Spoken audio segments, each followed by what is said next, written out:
В этом году в Якутске закончат работы по благоустройству набережной озера Сайсары. Основными точками притяжения, согласно проекту, будут территория спорткомплекса «Триумф» и сквер Матери.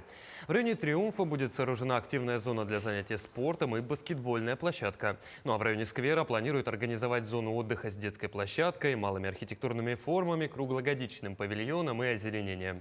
Вокруг же озера появится непрерывная велодорожка, соорудят 3 пирса с посадочными станциями.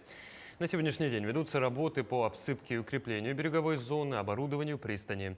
Отмечу, что набережная вокруг озера будет полностью благоустроена в течение нескольких этапов по 6 участкам. Ну а завершить работы планируется уже в октябре этого года. На благоустройство озера из республиканского бюджета выделено около 390 миллионов рублей.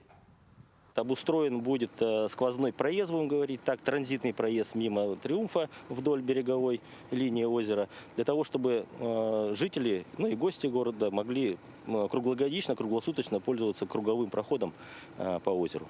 Не так, как сегодня, потому что сегодня Триумф является зоной тупиковой.